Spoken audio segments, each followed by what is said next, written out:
Bom dia a todos. Uma alegria muito grande estar aqui no Fórum de Investimentos Brasil 2021. E retornando ao passado, vou me lembrar do Fórum de 2019. E naquela oportunidade a gente disse, com muita ênfase, uma frase que acabou sendo muito pronunciada na sequência. Os pessimistas que me desculpem, mas o Brasil vai dar certo. 2 anos depois, a gente está aqui para fazer uma prestação de contas e fazer uma reflexão. E aí, pessimistas, o Brasil deu certo? Está dando certo?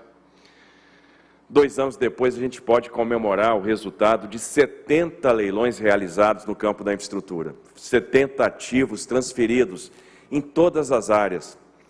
O Brasil fez leilões de rodovias, fez leilões de portos, fez leilões de aeroportos, fez leilões de ferrovias. Voltamos a investir no modo ferroviário. Estamos transformando a nossa matriz de transportes, que vai ser muito mais eficiente daqui a alguns anos, muito mais equilibrada, e com isso a gente está atingindo a política de transportes que foi desenhada pelo presidente Bolsonaro no início do seu mandato. Aprendemos muito nesse tempo e conseguimos realmente levar essas concessões com muito êxito, conseguimos atrair o capital privado, atrair o investidor estrangeiro. E esses investimentos vão se materializar ao longo do tempo, vão trazer transformação, vão reduzir os nossos custos de transporte. Nós temos feitos memoráveis para comemorar. No ano passado, por exemplo, nós tivemos um crescimento no setor portuário de 4,2%. Pela primeira vez, a exportação, a movimentação de grãos pelos portos do Arco Norte igualou a movimentação nos portos do Sul e Sudeste. Pela primeira vez, conseguimos levar grãos do Centro-Oeste brasileiro para a Ásia mais barato do que o produtor do Meio-Oeste americano. Isso nunca tinha acontecido na nossa história. Mostra que nós estamos indo no caminho certo. Mostra que nós estamos indo no caminho da eficiência logística. Desenhamos um grande programa de investimentos. Fomos pegos de surpresa pela pandemia e o Brasil não se abateu. Havia uma reforma de sistema financeiro silente que estava em curso e essa reforma se mostrou efetiva no momento da pandemia, porque mesmo com a pandemia, o Brasil cresceu no crédito. Conseguimos dar mais crédito, atingir mais segmentos. Foram desenhados programas importantes, o benefício emergencial, programas que preservaram empregos e, por incrível que pareça, nós terminamos o ano de 2020 com uma geração de empregos positiva. Nós geramos mais empregos formais do que perdemos. E esse é um fato digno de registro, porque quando houve a crise de 2015 e 2016, nós perdemos empregos. Mesmo com a pandemia, nós conseguimos gerar empregos. E o ano de 2021 começou trazendo boas novas. O ano de 2021 começou com um crescimento acima do esperado, motivo pelo qual fez com que as grandes instituições financeiras revisassem as projeções de crescimento do Brasil para 2021. Já se fala num crescimento de 4,3%, 4,5% de forma conservadora. Já há instituições cravando 5% de crescimento para 2021. Estamos gerando empregos, foram 1 milhão de postos gerados nos 4 primeiros meses do ano. Estamos com arrecadação recorde, ou seja, tudo nos leva ao caminho do crescimento, ao caminho da vitória, e não está sendo diferente no setor de infraestrutura. Em abril tivemos um mês extraordinário. Nós conduzimos uma semana de leilões, que a gente carinhosamente batizou de Infra Week, onde a gente se propôs a fazer o leilão de 22 aeroportos, fazer 5 terminais portuários e fazer uma ferrovia. E as pessoas perguntavam para nós, como assim? Vocês vão fazer leilões de aeroportos no meio de uma pandemia? A pandemia atingiu em cheio o setor de aviação e ainda assim vocês acham que terão players para entrar no leilão de aeroportos?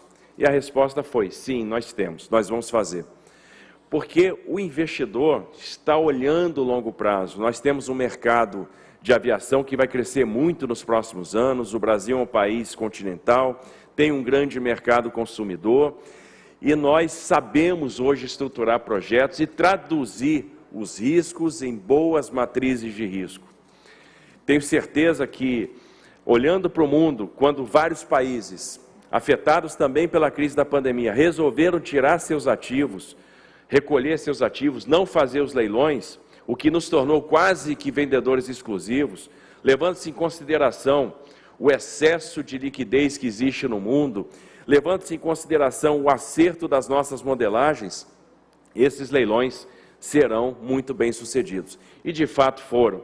Passamos pela semana de leilões, pela IFRA-Week, e transferimos para a iniciativa privada 22 aeroportos em 3 blocos, transferimos os 5 terminais portuários e a ferrovia de integração Oeste-Leste. No governo do presidente Bolsonaro, a gente já transferiu para a iniciativa privada 34 aeroportos, mais do que tinham sido transferidos em todas as rodadas anteriores em outros governos. Dos 42 arrendamentos portuários que foram feitos até hoje, 26 foram feitos nesse governo. Fizemos 2 ferrovias, 2 leilões de ferrovia, e uma delas já está começando a operar agora em 2021, que é a Ferrovia Norte-Sul, que cria uma grande espinha dorsal, uma coluna vertebral ferroviária, ligando o extremo norte do Brasil ao Porto de Santos, que é o maior porto da América Latina, e que tem tudo para se tornar o maior porto do Hemisfério Sul. As pessoas perguntam, vem cá, vocês acham que o investidor vai aportar dinheiro no Brasil? Tem a crise da pandemia? Tem problemas de imagem? A resposta é sim, vão. Primeiro, ao longo dos anos, a gente caminhou, a gente trilhou, aprendeu a fazer concessões. Nós temos modelos hoje que são extremamente bem feitos. Várias coisas concorrem para que o investidor estrangeiro nos procure e acabe ingressando nos nossos leilões, procurando os nossos ativos. Primeira coisa, portfólio. O Brasil está disponibilizando ao mundo um portfólio de projetos. Nós temos o maior programa de infraestrutura da nossa história. Projetos muito importantes. Ninguém se prepara para participar ou para entrar num país estudando seu arcabouço jurídico, seu arcabouço regulatório, para participar de um leilão. Nós temos uma série de leilões.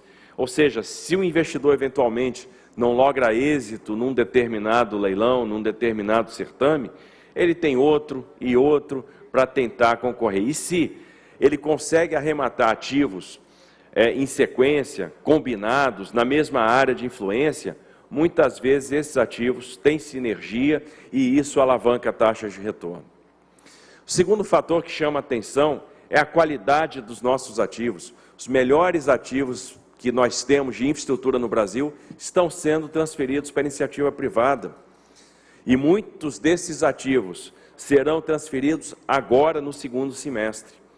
Como, por exemplo, a rodovia Presidente Dutra, que faz a ligação do Rio de Janeiro para São Paulo. Nós vamos fazer os maiores leilões de arrendamento portuário da história no Porto de Santos.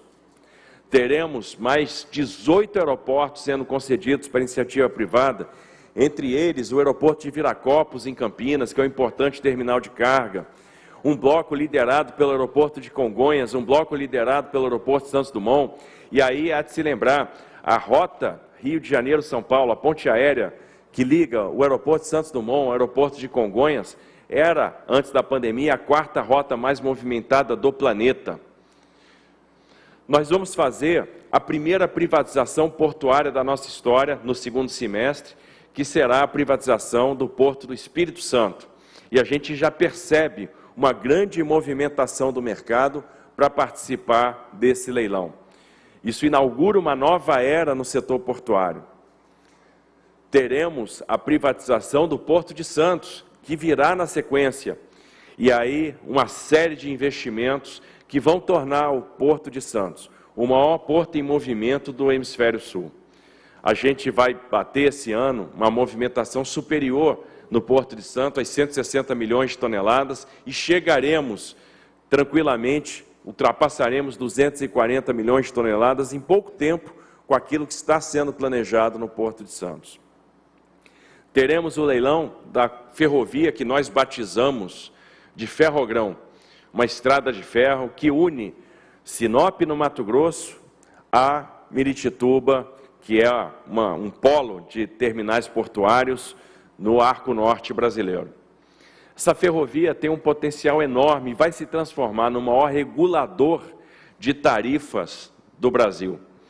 Tem o poder de jogar a tarifa para baixo e tornar os nossos produtores extremamente competitivos em relação aos seus pares ao redor do mundo. E a ferrovia faz sentido porque vai atender um estado que vai produzir, em 9 anos, 120 milhões de toneladas de grãos por ano. Quando nós começamos a estruturar esse projeto, o Mato Grosso produzia 50 milhões de toneladas. Hoje produz 70, 3 anos depois, e vai produzir 120 em 9 anos, ou mais, porque a produtividade está aumentando muito. E nós temos hoje áreas de pasto que serão transformadas em pouco tempo em áreas de lavoura. Então nós temos os melhores ativos e aqueles que vão transformar a infraestrutura do Brasil sendo transferidos para a iniciativa privada. Um terceiro ponto de destaque e que traz realmente, chama a atenção dos investidores, foi a forma como a gente aprendeu a tratar os riscos. Hoje nós temos uma modelagem de projetos extremamente sofisticada. Aqueles riscos que eram percebidos pelo mercado e não eram tratados, começaram a ser tratados. Então, hoje os projetos têm uma matriz de risco extremamente equilibrada. Estamos tratando, por exemplo, o risco de demanda, compartilhando o risco de demanda. Cada contrato hoje tem um mecanismo financeiro para garantir percentual da remuneração, percentual do valor presente líquido, num caso de frustração de demanda acima de uma determinada banda.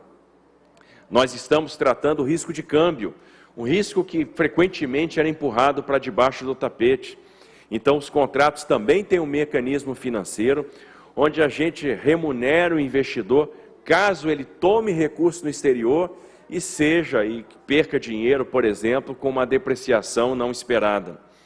Os contratos têm mecanismos de outorga variável e a gente consegue abater a perda com uma depreciação de câmbio da outorga variável, ou acrescer o ganho com uma apreciação de câmbio da outorga variável, e trabalhando com débitos e créditos dentro de uma conta gráfica até o final do período de financiamento, ou seja, deixando um período de cauda no contrato para o acerto de contas.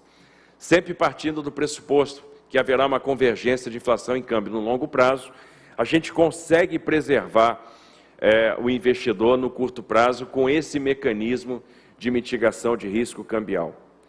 Estamos resolvendo os problemas, os conflitos, pela via privada, pela via da arbitragem, o que aumenta a segurança jurídica e diminui a exposição, o risco de judicialização. Então, são fatores que os investidores observam e verificam, puxa, o Brasil está sabendo tratar os riscos. Nós demos uma demonstração muito forte disso agora na pandemia. Pegando, por exemplo, o setor de aeroportos. O Brasil foi o primeiro país do mundo a reconhecer a pandemia como uma situação de caso fortuito e força maior e levar isso para os seus contratos.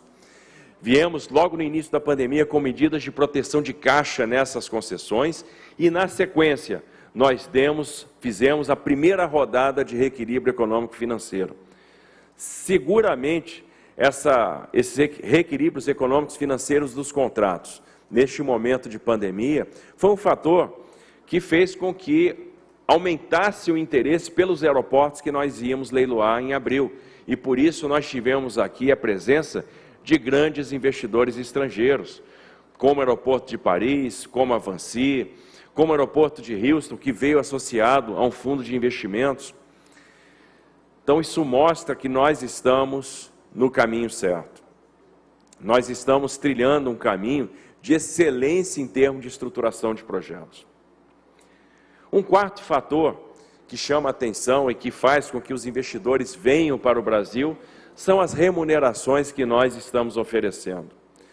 Num cenário onde o mundo todo encolheu, onde as taxas de juros encolheram, onde as taxas de juros são negativas, a gente consegue oferecer remunerações da ordem de 8,5%, 9%, 10%, 11% ao ano real.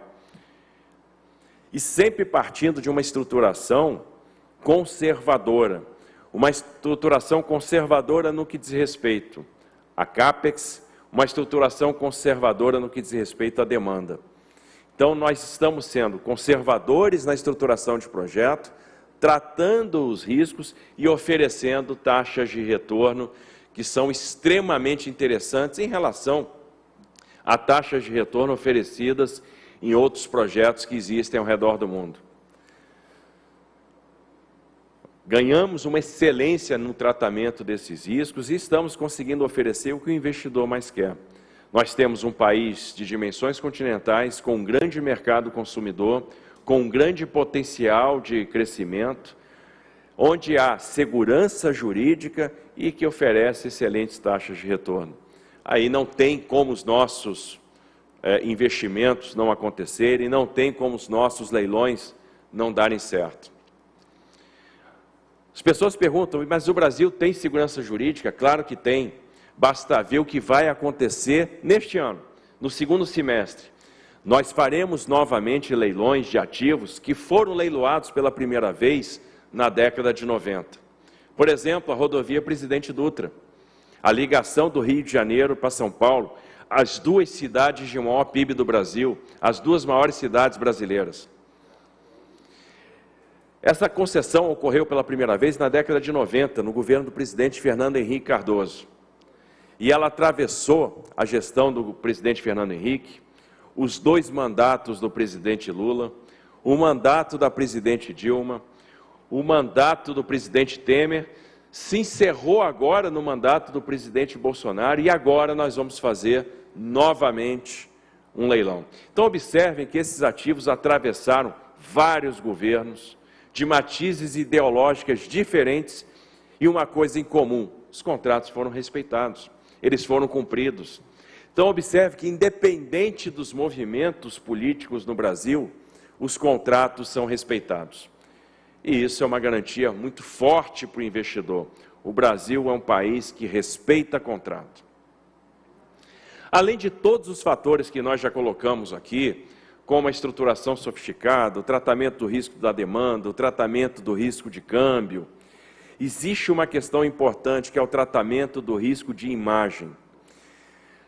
Temos trazido a temática da sustentabilidade para dentro da estruturação dos nossos projetos.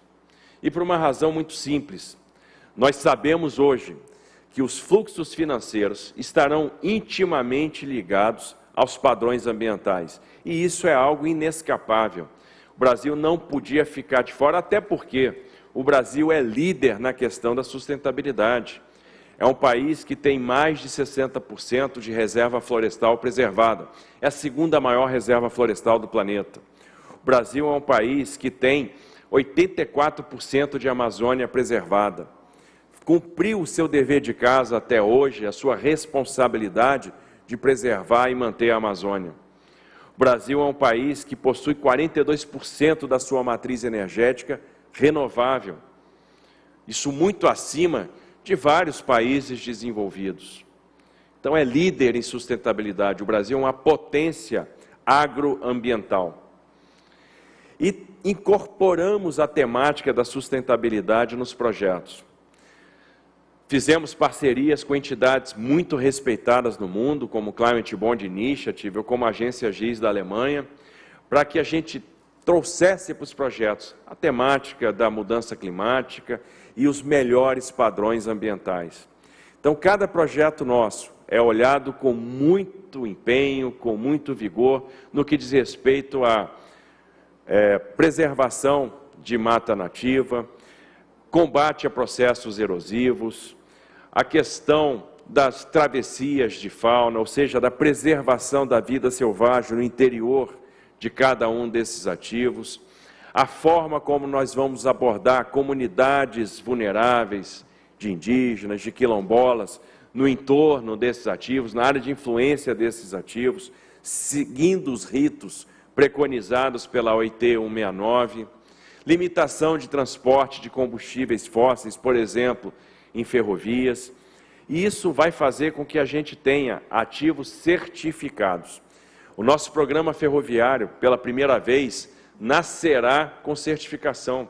E a gente está dando já passos firmes. Esses projetos já estão sendo hoje auditados, né, sempre com o objetivo de atingir a certificação, porque o nosso interesse, além de preservar a imagem dos investidores, é obter o selo verde, é ter acesso a um novo bolso, que é o bolso do Green Finance, dos Green Loans, dos Green Bonds, ou seja, ter uma componente de financiamento, uma componente de funding que seja verde, que seja sustentável.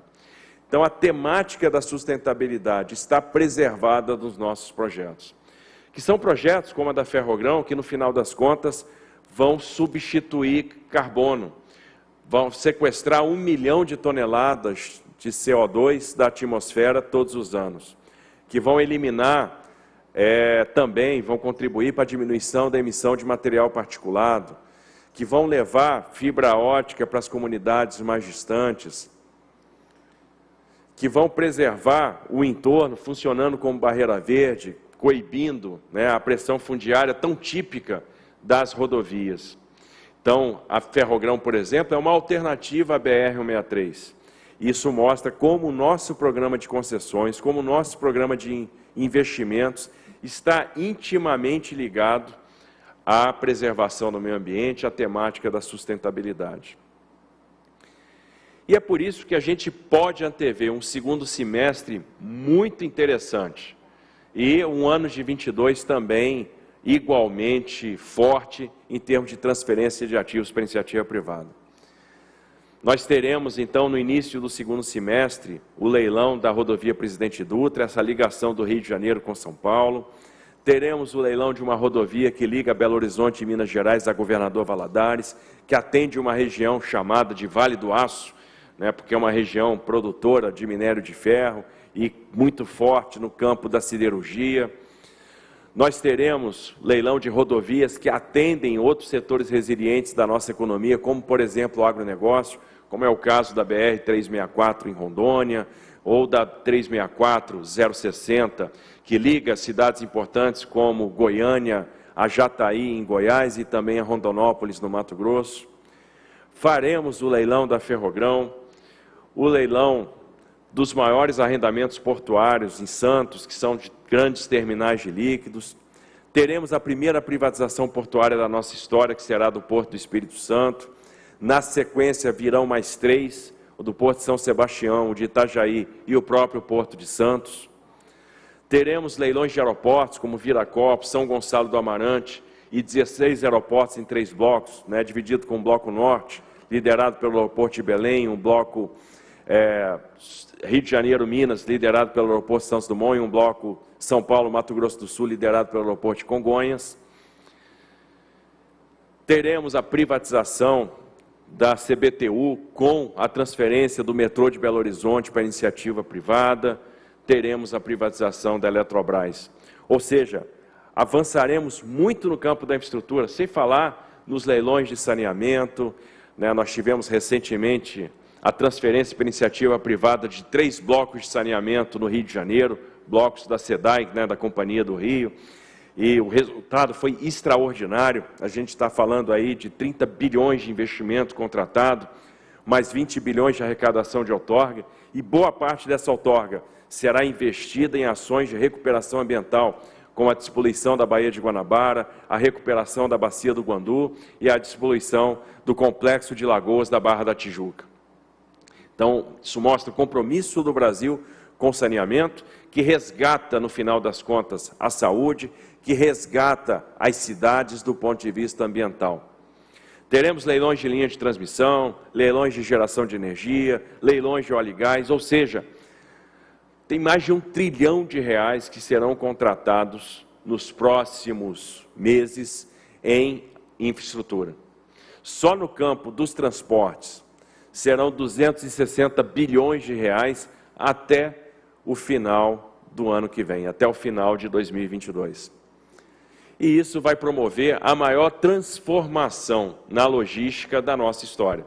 Vai fazer com que o nosso produtor seja cada vez mais eficiente. E aí vai sobrar dinheiro para mais investimento no setor produtivo. No final das contas, a gente vai poder olhar para trás e dizer o seguinte: olha, não vivemos em vão, acertamos.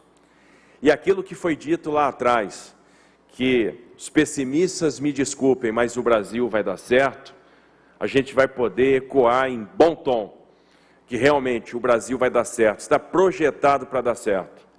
É um país muito grande, com um grande mercado consumidor, que tem mostrado uma economia resiliente, que tem gente criativa, que tem excelentes ativos e que hoje tem a estruturação de projetos mais sofisticada do mundo. Então, fica aqui o nosso convite a todos os investidores que procurem realmente os nossos projetos. É impossível, numa rápida reunião, passar detalhes de estruturação de todos eles, mas há uma equipe no Ministério da Infraestrutura pronta para que, diuturnamente, possam ser passados os detalhes de cada um desses projetos, as minúcias de cada um desses projetos, e essa equipe está pronta para ajudá-los a preparar suas propostas, a se preparar para o que está por vir. E o que está por vir é grande, é da magnitude do Brasil. Muito obrigado.